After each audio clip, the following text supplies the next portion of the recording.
Hello everyone, it's Old Guardian here. Hearthstone's Rise of Shadows enters its second month. The new expansion was released in April and now we're in May, and the meta is starting to stabilize. And in this video, I'm going to take a look at the top 6 decks to climb to Legend on the second month of Rise of Shadows metagame. Coming in at number 6 is 2 Warlock. 2 Warlock looked to be one of the best decks early on because Token Druid was pretty good and 2 Warlock was very good at countering Token Druid. But Token Druid numbers have fallen off, so 2 Warlock has been losing its best matchup. And while 2 Warlock is a deck that does okay against Rogue, it does okay against Hunter, but it has some significant weaknesses against Warrior. It is almost hopeless for 2 Warlock to beat Warrior unless they can find their arc villain Rafam, and even with Rafam it's not a guaranteed win. The prevalent 2 Warlock builds at this point are still Magic Carpet builds. Magic Carpet gives you 1-cost minions +1 attack and rush when they are played, and that affects the deck design of this 2 Warlock build extensively, because the number of 1-drops in this is much higher than it would otherwise be. There are some alternative 2 Warlock builds built around mechs and built around death rattles, which is how I predicted 2 Warlock would work coming into this expansion before the Magic Carpet was a thing. But so far, the Magic Carpet build seems to be more well-rounded. 2 is no longer the greatest deck to climb to Legend, but it's still a deck that can get the job done. And the games are pretty quick as well, so that's an advantage when you're climbing. Coming in at number 5, we have Bomb Warrior. Yeah, Bomb Warrior, the forced archetype of Rise of Shadows.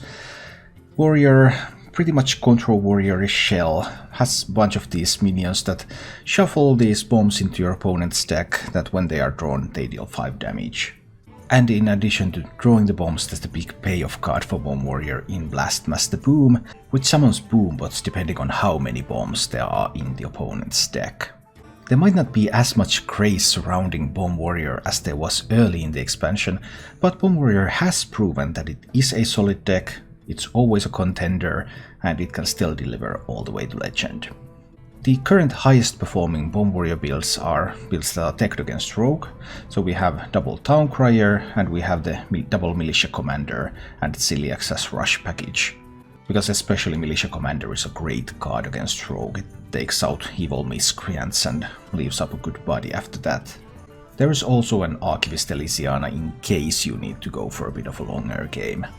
After all the craze has subsided, we're still left with a solid performer. Coming in at number 4 is actually the newcomer of the past week. Even though the meta is stabilizing, there's always going to be some changes, and the deck that has really started to show itself. There's still lots of different builds. This is the currently highest performing build, but this archetype is not yet refined. And what this archetype does is it tries to prey on Tempo Rogue. Tempo Rogue is difficult to target, but Hunter secrets are typically pretty good against that, including stuff like Rat Trap, because Tempo Rogue just plays a lot of cards, and Rat Trap can punish you for doing that. So while Secret Hunter might lack some punch to keep pushing through, it is the latest and greatest attempt to at least somehow target Tempo Rogue. I expect Secret Hunter list to be refined a lot during the next couple of weeks, but whether it's going to be able to perform against a wider variety of meta or just against Rogue, that's still something that remains to be seen.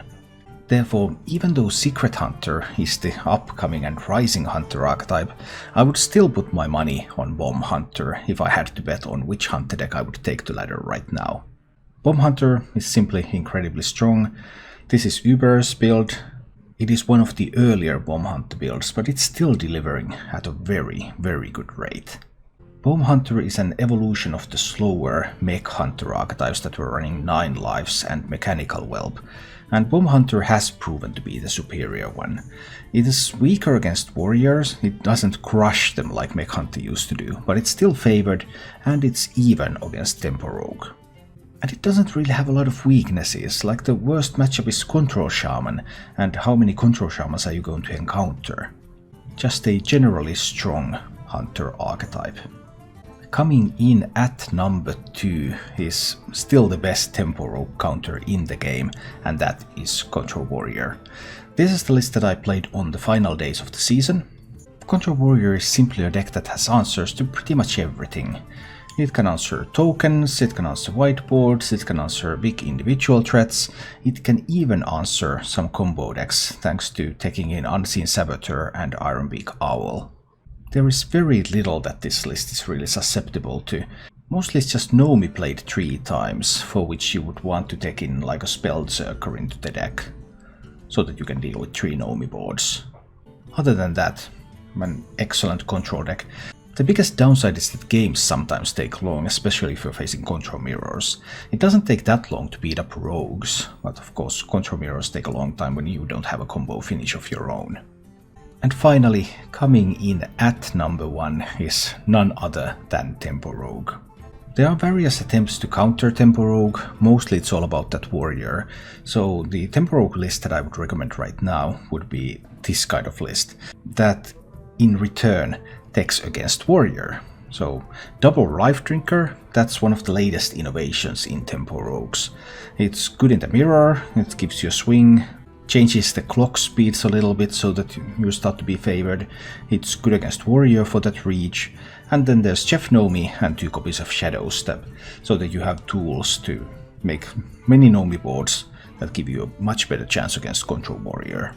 Tempo Rogue is simply the best deck in the game, and it keeps getting better when it's being refined, and even when there are counters to it, then you can also tech to beat those counters. And so the cycle goes on. While those 6 decks are my recommended decks right now to play the Legend, they are by no means the only decks you can play the Legend. This video is after all the top 6 best decks to play the Legend, not all the decks that you can play the Legend. Some other decks that are possible right now to play the Legend include these honorable mentions: Warlock Shaman, Token Druid, Conjurer Mage, Big Shaman, Mechatoon Warrior, Control Shaman, and Nomi Priest. Some of them are pretty difficult to play, especially the combo decks. Some of them are more straightforward, but may encounter pockets in the meta where they just face counters too much. But playing the Legend is also about skill, and not just about your deck. Getting there fast, you want to use one of the best decks, but if you want to take your time and you're happy with that, then these are also all decks that you can play the Legend. Just not as quickly and effortlessly as the top ones. Thank you for watching. If you enjoyed the show, please click the like button and subscribe to my channel for more.